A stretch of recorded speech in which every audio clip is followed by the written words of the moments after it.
हाँ जी देवी और सज्जनों, क्या हाल है आपके। तो लास्ट क्लास में मैंने आपको ये बताया था कि हमारी थर्ड मीटिंग हुई है जो कि 13 दिसंबर 1946 को कॉन्स्टिट्यूंट असेंबली की हुई थी।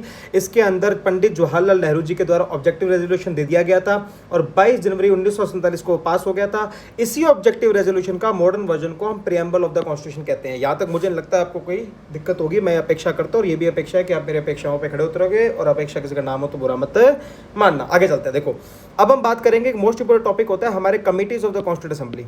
ठीक है, अगर कॉन्स्टिट्यूंट असेंबली से क्वेश्चन आता है तो मोस्ट प्रोबेबली चांस यही है कि कमिटी से ही क्वेश्चन आएगा। देखो, हमारे यहाँ पर मेजरली 8 कमिटीज हैं, ठीक है, और आपको मेजरली 8 ही याद रखनी है, लेकिन कुछ एक माइनर कमिटीज भी बहुत है, तो वो उनमें से जो इंपॉर्टेंट होगी वो मैं लिखा दूंगा। अब देखो, ये मैं आपको याद ही करवा दूंगा, टेंशन मत लेना। चलो चलो भाई, तो देखो पहली आती है हमारी एक यूनियन कमेटी। कौन सी committee? Union committee. Union committee आती है, और दूसरी एक यूनियन के नाम से आती है जिसका नाम है यूनियन पावर कमेटी। तो दो कौन कौन सी होगी हमारी? यूनियन कमेटी और यूनियन पावर कमेटी। ये दो कमेटीज बेसिकली आपको याद रखनी है, ठीक है। अब तीसरी एक मेजर कमेटी आती है हमारी committee for Indian states.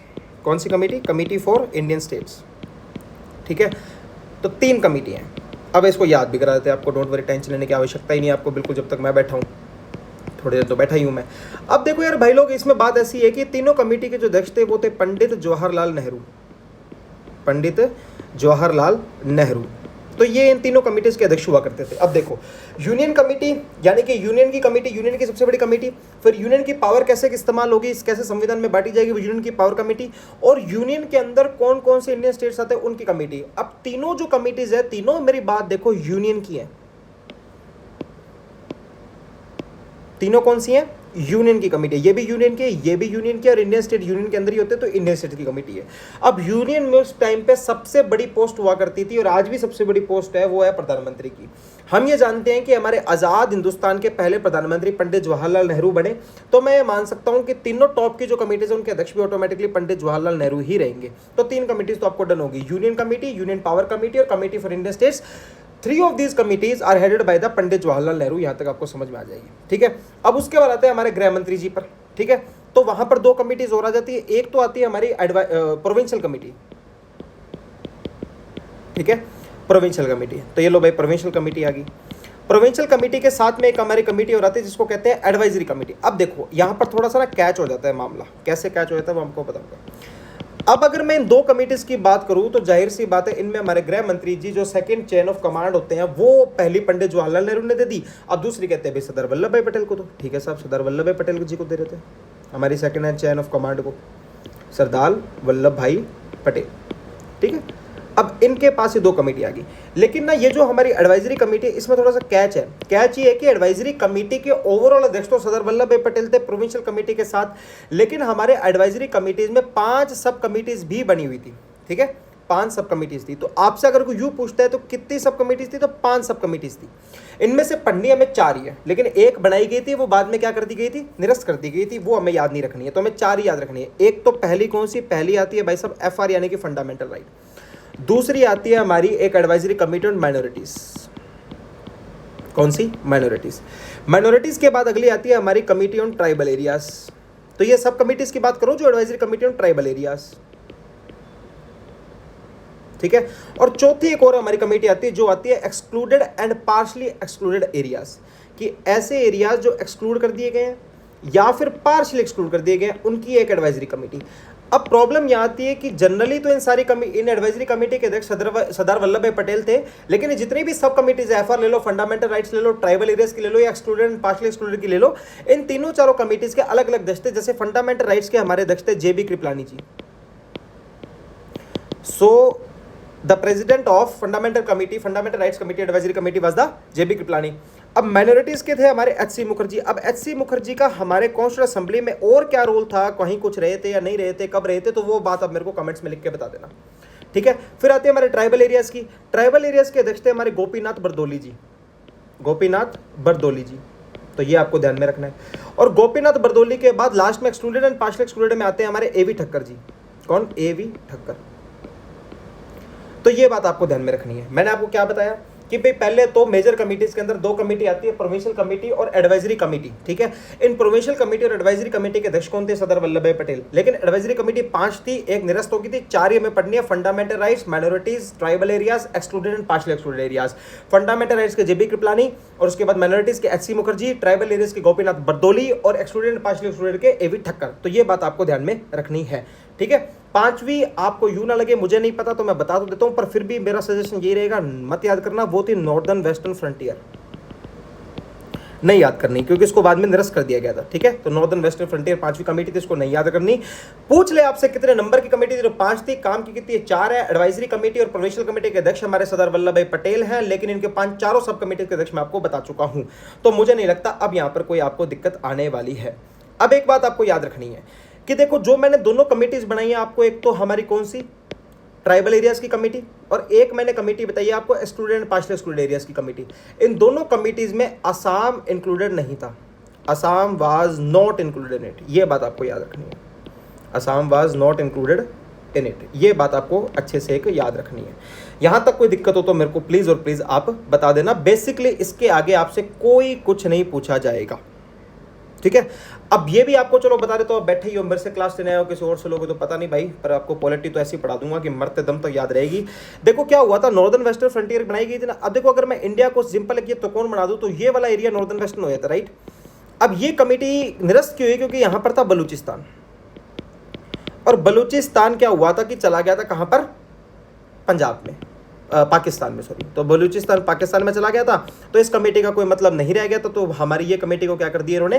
Cancel कर दिया। तो नॉर्दर्न वेस्टर्न फ्रंटियर कैंसिल हो गई थी, चारों कमेटी मैं आपको बता चुका हूं। और तो अब तक हम बेसिकली मेजर कमेटीज कितनी पढ़ चुके? एक union committee, union power committee, committee of Indian states, 3 of them were headed by the Pandit Jawaharlal Nehru, and 4th committee is provincial committee, 5th committee is advisory committee, both of them were headed by the Sardar Vallabh Bhai Patel. होगी याद? आगे भी हो जाएगी, don't worry, tension मत लेना बिल्कुल भी, ठीक है। फिर एक छठी कमेटी आती है जिसका नाम है रूल्स एंड प्रोसीजर्स कमेटी। कौन सी? Rules of procedures committee, rules and procedure committee. अब मुझे कॉमन सेंस की बात बताना। आप देखो, जब हम पढ़ रहे थे संवैधानिक सभा, जब मैं कॉन्स्टिट्यूंट असेंबली पढ़ा रहा था आपको, तो मैंने बोला था कि कॉन्स्टिट्यूंट असेंबली की जब दूसरी मीटिंग होती है तो दूसरी मीटिंग के अंदर एक परमानेंट प्रेसिडेंट चुन ली जाते हैं जिनका नाम होता है डॉक्टर राजेंद्र प्रसाद, राइट।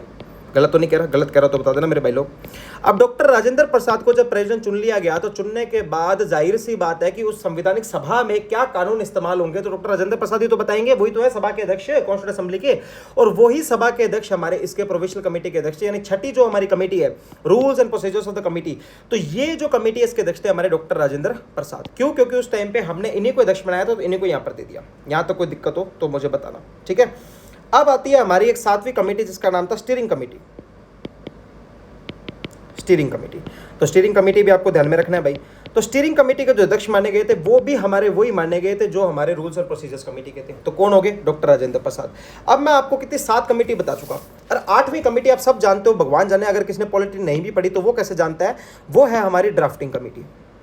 अब ड्राफ्टिंग कमेटी के अध्यक्ष मुझे बताने की आवश्यकता नहीं है, तो आप मुझे कमेंट करके बताना कि ड्राफ्टिंग कमेटी के अध्यक्ष कौन है, ठीक है। तो यहां तक कोई समस्या हो तो बताना। चलो, अब ये तो होगी हमारी 8 मेजर कमिटीज, जिसमें से पहली 3 कमेटी कौन कौन सी? हमारी union committee, union power committee, committee for Indian state जिनके अध्यक्ष doctor Pandit Jawaharlal Nehru, provincial committee, advisory committee Sardar Vallabh Bhai Patel. 5 इनकी सब कमेटी थी, नॉर्दर्न वेस्टर्न फ्रंटियर हटा दी, FR minority, tribal areas, excluded and partial excluded बच गई, जिन दोनों में सामने आता। इनके जेबी कृपलानी, एससी मुखर्जी, गोपीनाथ बरदोली और एवी ठक्कर हमारे इनके अध्यक्ष रह चुके हैं। उसके बाद हमारी एक कमेटी आती है rules and procedures of committee. जाहिर सी बात है कौन बताएगा? जो बनाएंगे हमारे डॉक्टर राजेंद्र प्रसाद, क्योंकि वही अध्यक्ष थे। इनके अध्यक्षता में एक और कमेटी आती है जो कहते हैं स्टीयरिंग कमेटी। और 8वीं कमेटी हमारी मेन ड्राफ्टिंग कमेटी जिसके अध्यक्ष थे हमारे, चलो मैं बता ही देता हूं यार, तुम क्या ही बताओगे, जिसके अध्यक्ष थे हमारे, तुम्हें पढ़ाने के चक्कर में मैं और भूल जाता हूं, doctor Bhimrao Ambedkar. So it is my misconception that you have understood all of the things and it is my conception that you will understand my misconception too. तो यहाँ तक कोई दिक्कत हो तो बता देना। अब एक कुछ छोटी मोटी कमेटियाँ और हैं, ठीक है। अब ये माइनर कमेटीज है जो मैं लिखने वाला हूँ, ये माइनर कमेटीज भी आपको एक आध याद होनी चाहिए। चलो भाई, अब इसमें से पहली कमेटी, माइनर कमेटी आपको याद रखनी है, वो ये है कि committee on other functions of constituent assembly, committee on other functions. थोड़ा आगे चलने तो मैं आपको पूरा समझाऊंगा कि अदर फंक्शंस क्या थे, पर अभी के लिए याद रखो इनके अध्यक्ष थे जीवी मावलंकर। अब कैसे थे मैं आपको सारा बताता हूं। देखो, हमारा जब संविधान बन रहा था तो संविधान बनना कब से शुरू हुआ था? देखो 9 दिसंबर 1946 से शुरू हुआ था। यहाँ तक कोई दिक्कत नहीं, यही हमारी फर्स्ट मीटिंग हुई थी। अब जब फर्स्ट मीटिंग हमारी 9 दिसंबर 1946 को हुई, अब यहाँ से लेके 15 अगस्त 1947 तक तो इस कमेटी ने सिर्फ और सिर्फ कॉन्स्टिट्यूशन बनाया। अब प्रॉब्लम यह आई कि 15 अगस्त 1947 को ब्रिटिशर्स यहाँ से चले गए। ब्रिटिशर्स गॉन, चले गए। जब ब्रिटिशर्स यहाँ से गए तो जाहिर सी बात है कि अब लॉ कैसे बनेगा, क्योंकि लॉ तो ब्रिटिशर्स बना रहे थे। तो हमारी जो कॉन्स्टिट्यूंट असेंबली थी, इसी को रोल दिया गया भी आप लोग एक काम करो, अल्टरनेटिव डेज बैठो। अल्टरनेटिव डेज जब बैठोगे तो मंडे को तो आप बनाओगे हमारा क्या, कॉन्स्टिट्यूशन। मंडे को तो क्या बनाओगे, कॉन्स्टिट्यूशन। और यही जो कॉन्स्टिट्यूंट असेंबली है वो ट्यूसडे को बनाएगी लॉ। फिर मंडे को क्या बनाया जाएगा, और फिर मंडे के, ट्यूसडे के, वेडनेसडे को क्या बनाया जाएगा, कॉन्स्टिट्यूशन। और थर्सडे को क्या बनाया जाएगा, लॉ। तो ऐसे अल्टरनेटिव डेज बैठना शुरू कर दिए। अब ये जो दो कमेटी मैंने आप जो दो मंडे कॉन्स्टिट्यूशन बनाने का जो काम कर रही थी संवैधानिक सभा, इस दिन तो अध्यक्ष हुआ करते थे doctor Rajendra Prasad.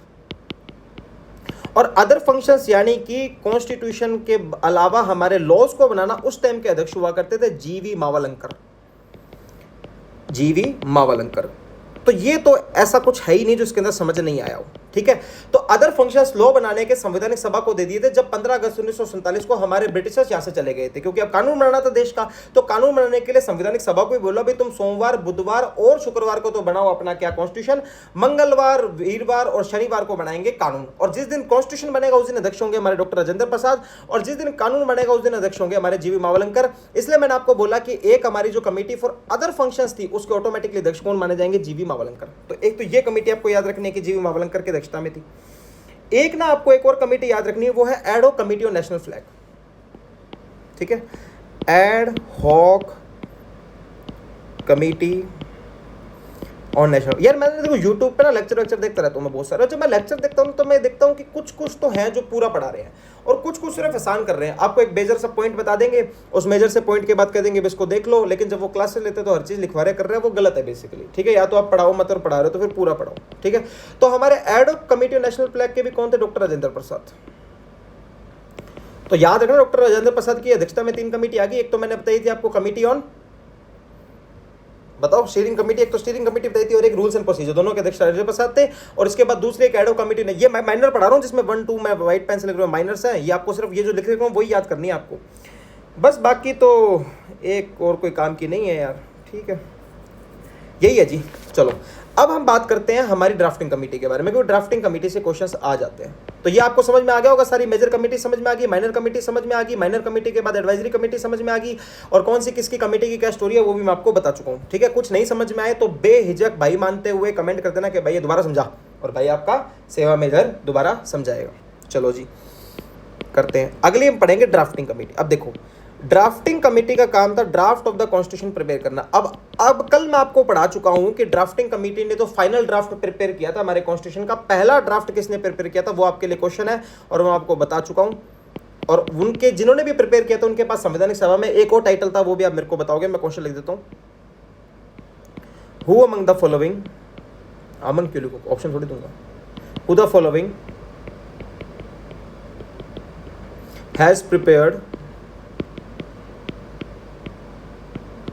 prepared the first draft of the constitution,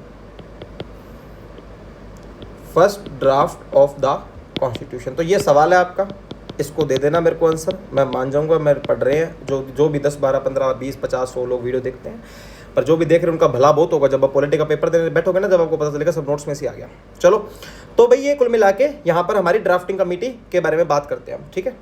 एक बार ना आप इनका कुछ अगर देना चाहो देख लो, अगर कोई कमेटीज़ वमीटीज़ का कोई, ये एक बार स्क्रीनशॉट ले लेना, ये जो एडवाइजरी कमेटी वाला सिस्टम है, क्योंकि यहाँ मेरे नोट्स में भी इतना अच्छा तरीके से नहीं बताया हुआ जहाँ पर ऐसे बन गया। तो एक बार इसका स्क्रीनशॉट ले लेना और स्क्रीनशॉट लेकर देख लो, इसमें कोई काम की चीज़ है तो। चलो भाई,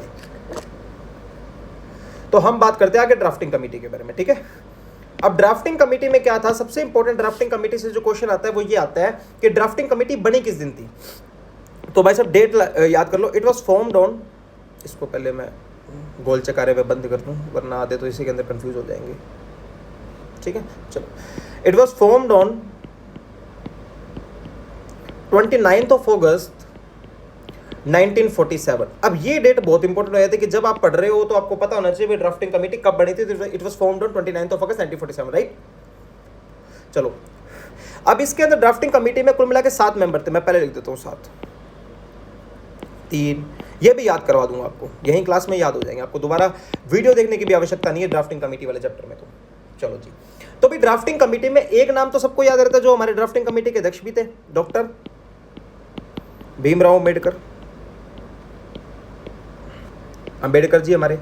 अब अंबेडकर जी जो थे इनको याद रखना मॉडर्न मनु के नाम से जाना जाता है। किस नाम से? मॉडर्न मनु। ये भीमराव अंबेडकर जी को टाइटल था। अब कृष्ण जी होते ना हमारे, कृष्ण भगवान, सारे ड्राफ्टिंग कमेटी लगता है भगवान कृष्ण की फैन थे या फिर कृष्ण जी से प्रभावित थे। सबका नाम कृष्ण कृष्ण कृष्ण से आ रखा है, एक बंदे का नाम छोड़ के। ठीक है, तो वो मैं आपको बता दूंगा।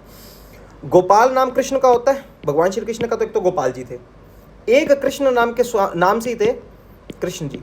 ठीक है, कृष्ण के नाम से ही थे। एक कृष्ण जी का बचपन का नाम था कन्हैया लाल। ठीक है, तो एक कन्हैया जी थे। एक मैंने कहा था आप छोड़ दो, एक थे हमारे माधव भी नाम कृष्ण जी का होता है, एक थे एन माधव राव। सारे भगवान कृष्ण जी के नाम है। ठीक है, और एक थे कृष्ण, फिर एक और नाम आगे, वो थे टीटी कृष्णमाचारी। अब जो मैंने आपको बताया था कॉन्स्टिट्यूएंट असेंबली में कि भी कॉन्स्टिट्यूएंट असेंबली के सेकंड वाइस प्रेसिडेंट रहे थे वीटी कृष्णमाचारी थे, वो वीटी थे, वो टीटी है, वो वीटी कृष्णमाचारी जयपुर से आए थे। ठीक है, टीटी कृष्णमाचारी। अब ये यहां पर कृष्ण लाल, ये यहां पर ये कन्हैया लाल है, कन्हैया लाल के नाम माणिक्य लाल मुंशी। इनको आप कन्हैया लाल माणिक्य लाल मुंशी के नाम से कम जानते होगे, के एम मुंशी के नाम से ज्यादा जानते होगे, तो के एम मुंशी जी। ठीक है, अब ये गोपाल का नाम है गोपाल स्वामी, ये कृष्ण नाम है, इनका नाम भी कृष्ण स्वामी। इजी है ना। अब जो गोपाल जी है वो तो अयंगर है और कृष्ण जी है वो अय्यर है, समझ गए। एक जो हमारे बच गए वो थे मोहम्मद सादुल्ला जी। कौन थे? मोहम्मद सादुल्ला जी। बस ये आपके याद हो गए, आपको नाम सारे के सारे। ठीक है, ये बात आपको याद में रखनी है। तो मैंने क्या बोला कि ड्राफ्टिंग कमेटी 29 अगस्त 1947 को फॉर्म हुई थी। ड्राफ्टिंग कमेटी के अंदर एक नाम तो आपको याद रहता है, ये भीमराव अम्बेडकर। बाकी सारे भगवान श्री कृष्ण के अवतार है। गोपाल जी ले लो तो गोपाल स्वामी अयंगर, कृष्ण जी ले लो कृष्ण स्वामी अय्यर, माधव जी ले लो एन माधव राव, मचारी जी ले लो टीटी कृष्णमाचारी। ठीक है, एक के एम मुंशी, कन्हैया लाल माणिक्य लाल मुंशी। तो ये सारे मेंबर्स थे। एक मोहम्मद सादुल्ला जो कि भगवान श्री कृष्ण के नहीं है। बाकी 4 के 5 नाम भगवान श्री कृष्ण के अवतार है। ठीक है, ये याद है। अब यार इसके अंदर वैसे तो बातें बहुत सारी है कि ड्राफ्टिंग कमेटी ने अपना पहला ड्राफ्ट कब प्रिपेयर किया था, लोगों को 8 महीने दिए गए तो उस ड्राफ्ट को देखने के लिए, अमेंड करने के लिए। दूसरा ड्राफ्ट कब अमेंड हुआ था और अपना जो पूरी कमेटी कितने दिन के लिए बैठी थी। इसमें से सिर्फ आप एक पॉइंट याद रखना कि हमारी जो ड्राफ्टिंग कमेटी थी ना वो 141 दिनों के लिए बैठी थी, सेट फॉर 141 डेज। पर यार सारा याद कर लो, कल को क्वेश्चन कोई पूछ लेगा, तुम कहोगे कि लक्ष्मीकांत कर तो रहा है, पढ़ा रहा नहीं है, तो कोई बात नहीं। तो भाई जो हमारी ड्राफ्टिंग कमेटी थी इन्होंने पहला ड्राफ्ट प्रिपेयर किया था। फर्स्ट ड्राफ्ट जिन्होंने प्रिपेयर किया था वो प्रिपेयर किया था हमारा फेब 1948 में। जब इन्होंने ड्राफ्टिंग कमेटी ने पहला ड्राफ्ट 1948 में प्रिपेयर किया ना, फिर लोगों को इन्होंने 8 महीने दिए, 8 मंथ्स दिए कि 8 मंथ्स आप इस ड्राफ्ट को प्रीव्यू करो। क्या करो? प्रीव्यू करो। और प्रीव्यू करने के बाद क्या करो? डिस्कस करो। और अगर अमेंडमेंट चाहिए तो अमेंडमेंट के लिए आप हमारे पास एप्लीकेशन लगाओ। ठीक है, उसके बाद सेकंड ड्राफ्ट जो आया था बस वो याद कर लो, वो 1948 में आ गया था, अक्टूबर 1948 में। अब इसके बाद भी अगर आपसे कोई पूछ ले तो बस यूँ समझ लेना कि अभिषेक भाई ने पढ़ाया था, हमारा आंसर गलत हुआ तो सबका गलत हुआ, लगभग लोगों का, और एग्जामिनर चाहता था गलत हो। तो ये ड्राफ्टिंग कमेटी है। ठीक है, अब 1-2 ड्राफ्टिंग कमेटी में इंपॉर्टेंट पॉइंट और रह जाते हैं, वो और बता देता हूं आपको। देखो, अब इसमें से जो 2 नाम बताए ना मैंने, एन माधव राव, टीटी कृष्णमाचारी, ये पहले नहीं थे। एन माधव राव की जगह पहले थे बीएल मित्र। ठीक है, और टीटी कृष्णमाचारी की जगह थे डीपी खेतान साहब। खेतान के पंख आते हैं, राइट। अब खेतान साहब की तो होगी डेड, यानी कि मृत्यु होगी, और बीएल मित्र जी जो थे वो इलनेस होगी उनको। तो इन दोनों को ड्राफ्टिंग कमेटी से बाहर जाना पड़ा और बीएल मित्र की जगह एन माधव राव आए और डीपी खेतान की जगह टीटी कृष्णमाचारी आए। ठीक है, याद करने में प्रॉब्लम हो तो यू देख लेना भी, डीपी किसकी अच्छी है? टीटी कृष्णमाचारी जी की। ठीक है, और मित्र किसके अच्छे हैं? माधव राव जी के। तो बीएल मित्र इलनेस होगी, एन माधव राव आए, और डीपी खेतान जी की डेथ होगी तो टीटी कृष्णमाचारी आए। वीटी कृष्णमाचारी मत कर देना, कहीं बेइज्जती करा दो। उसके बाद ड्राफ्टिंग कमेटी कितने दिन के लिए बैठी? 141 दिन के लिए। ड्राफ्टिंग कमेटी ने पहला ड्राफ्ट फरवरी 1948, 8 महीने का समय दिया अमेंड और रिव्यू करने के लिए, फिर अक्टूबर 1948 में सेकंड ड्राफ्ट दे दिया। यहां तो कोई दिक्कत हो मेरे को बता देना। ठीक है, तो एक और याद रखना इसमें पॉइंट ये है कि जो हमारी ड्राफ्टिंग कमेटी थी ना, उन्होंने ड्राफ्टिंग कमेटी ने 60 कंट्रीज का कॉन्स्टिट्यूशन रिव्यू किया था। कितनी कंट्रीज का? 60 कंट्रीज का कॉन्स्टिट्यूशन रिव्यू किया और 3 रीडिंग में इसको पास किया था। अब 3 रीडिंग कब थी कब नहीं थी आपको नहीं जानना, बस इतनी बात याद रखना, ठीक है जी। यहाँ तो कोई समस्या हो तो मुझे बता देना, बाकी समस्या आनी तो चाहिए नहीं, ओके। फिर हमारा क्या होता है कि जब हमारा सब कुछ रेडी हो जाता है, ड्राफ्टिंग कमेटी अपना फाइनल ड्राफ्ट प्रिपेयर कर लेती है, हु हा लागा लागी सब कुछ हो जाता है। अब इसमें क्या होता है कि 26 नवंबर, ठीक है, 26 नवंबर 1949, इस दिन हमारा संविधान बनके तैयार हो गया था। 26 दिसंबर 1949 constitution was ready, constitution was completely ready. तो कॉन्स्टिट्यूशन हमारा 26 नवंबर 1949 को रेडी हो गया था। अभी इस दिन हमारे लोगों को संविधान मिल गया था, लेकिन लागू कब किया गया था? तो लागू किया गया था 26 जनवरी 1950। इसके पीछे भी एक स्टोरी है, छोटी सी है, सुन लो, किसी को सुनाओगे टोरा बन जाएगा। देखो क्या हुआ, हमारे यहाँ पर ना एक सेशन चल रहा था कांग्रेस का, जब मॉडर्न हिस्ट्री पढ़ेंगे अपने, कांग्रेस का एक सेशन चल रहा था। अब उस सेशन में डिसीजन लिया गया कि 26 जनवरी 1950 को इन्होंने फर्स्ट टाइम अपना फ्लैग लहराया था। तो जब पहली बार फ्लैग लहराया ना, तो जब 26 नवंबर 1949 बना, तो इन्होंने बोला यार 26 जनवरी 1950 का इतना महत्वपूर्ण दिन है, उस दिन इतने लोगों ने इतनी परेशानियों के बीच में पहली बार हिंदुस्तान का झंडा लहराया और पूर्ण स्वराज मांगा 26 जनवरी 1950 को, तो कम से कम 26 जनवरी 1950 की डेट को मेमोरेबल तो बनाए। तो इसी डेट को मेमोरेबल बनाने के लिए हमने जो लागू किया 26 जनवरी 1950 को किया। लेकिन एक और बात सुन के जाओ, 26 जनवरी 1950 से पहले जब 26 नवंबर 1949 को संविधान हमारा बन गया था, इस दिन हमने कितने 15 आर्टिकल्स लागू कर दिए थे, 15 आर्टिकल्स इसी दिन लागू कर दिए थे। और बाकी बचे 395 में से 15 गए, बचे 380 आर्टिकल्स हमने 26 जनवरी 1950 को लागू किए थे। लेकिन 15 आर्टिकल्स उसी दिन लागू हो गए थे 26 नवंबर 1949 को, जिस दिन हमारा संविधान बनके रेडी हुआ था। थर्ड रीडिंग जब कंप्लीट हुई थी, इसकी हमारी ड्राफ्टिंग कमेटी की कंप्लीट हुई, तो कंप्लीट होने के बाद संविधान बन गया। अब वो कौन से आर्टिकल्स थे वो बस आप याद रख लेना। तो वो भाई साहब आर्टिकल थे हमारे 5, 6, 7, 8, 9, 60 के बाद 324, 366, 367, 379, 380, 388 और 391। कितने हो गए? 1 2 3 4 5 6 7 8 9 10 11 12 13, 1 2 आर्टिकल और थे, हाँ 392, 393। तो ये हमारे आर्टिकल्स थे जो पहले लागू हो गए थे, ठीक है। तो ये बात आपको ध्यान में रखने की, 15 आर्टिकल्स उसी दिन लागू हो गए थे जिस दिन हमारा संविधान बना था। That was the date of 26 November 1949। अब यहां तक आपको समझ में आ गया होगा। बाकी बचा हुआ संविधान 26 जनवरी 1950 को लागू हो गया था। और भाई ये बात आपको ध्यान में रखनी है, ये सारी हो गई है। और एक कुछ फैक्ट्स और है, वो और याद कर लो आप, इसके बाहर तो बिल्कुल ही कुछ नहीं जाएगा। 3 रीडिंग मैं बता चुका आपको हुई थी, ठीक है। अब ये तो सबको पता होगा, 2 साल 11 महीने और 18 डेज लगे थे संविधान को बनने के, ये भी आपको पता हो गया। और टोटल 166 मीटिंग्स हुई थी। कितनी हुई थी? टोटल 166 मीटिंग्स हुई थी। तो ये सारी बात आपको ध्यान में आ गई होगी। इसके बाद संविधान सभा में से कुछ ही नहीं है, ठीक है। आप टेंशन ही मत लेना, आपका भाई बैठा है और पूरा कराएगा। आपको रिवीजन करा देता हूं। हमारी मेजर 8 कॉन्स्टिट्यूशन कमेटी थी, union power committee, union committee, committee for Indian states headed by Pandit Jawaharlal Nehru, provincial committee, advisory committee Sardar Vallabh Bhai Patel, 5 सब कमेटीज थी। नॉर्दर्न वेस्टर्न फ्रंटियर वाली हटा दी गई थी। Fundamental rights for headed by JB Kripalani और माइनॉरिटी एचसी मुखर्जी, और ट्राइबल एरियाज गोपीनाथ बरदोली, और एक्सक्लूडेड पार्शियल एक्सक्लूडेड एवी टक्कर। और इन दोनों में से असम नहीं आता था। उसके बाद हमारे रूल्स एंड प्रोसीजर्स कमेटी किसने बनाई थी? जो रूल्स एंड प्रोसीजर समझाएगा doctor Rajendra Prasad, steering committee doctor Rajendra Prasad, drafting committee doctor Bhimrao Ambedkar, minor committee में कमेटी फॉर अदर फंक्शंस के जीवी मावलंकर। उसके बाद देखते हैं कि पहली 9 दिसंबर 1946 को लेकर 15 अगस्त 1947 तक हमारा संविधान बना। ब्रिटिश चले गए, रोल चेंज हो गया। तो अल्टरनेटिव डे बोला कि क्या करोगे तुम लोग, वहां पर अपना लॉ भी बनाओगे। लॉ बनाने के अध्यक्ष बनाए गए जीवी मावलंकर। एडो कमेटी नेशनल फ्लैग याद रखना, इसके भी डॉक्टर राजेंद्र प्रसाद है।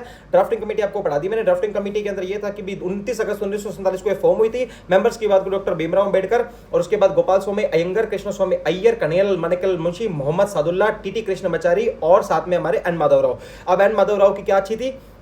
मित्रता अच्छी थी तो बीएल मित्र जी इलनेस की जगह माधवराव आ गए, और डीपी कितान, डीपी किसके थी? कृष्णमाचारी जी की डेथ होगी तो उसके बाद डीटी कृष्णमाचारी आ गए। ड्राफ्टिंग कमेटी 141 दिन के लिए बैठी थी, फरवरी 1948 में पहला ड्राफ्ट दिया था, उसके बाद उसके बाद 8 महीने का टाइम दिया, दूसरा ड्राफ्ट अक्टूबर 1948 को दिया था। 60 कंट्रीज का संविधान 3 रीडिंग में उन्होंने पास किया था। 26 नवंबर 1950 को लागू हो गया था। 15 आर्टिकल 26 जनवरी 1950 को पूरा का पूरा संविधान लागू कर दिया गया था, और 15 आर्टिकल्स उस टाइम पे लागू कर दिए गए थे। ठीक है, 3 रीडिंग, 2 साल 11 महीने 18 दिन, 166 मीटिंगों में हमारा संविधान बनाया गया था। ठीक है जी, बहुत बहुत आप लोगों का धन्यवाद। आप लोग मेरे साथ इतने समय तक टिके रहे, एक आप लोगों के लिए बहुत अच्छी स्माइली। अगले में मिलेंगे, फिर बाल बना दूंगे इसके, ये मैंने बहुत पहले सीखा था ऐसे करके, ऐसे है ना। अच्छा ना, चलो जी, थैंक यू वेरी मच, मिलते हैं अगली क्लास में।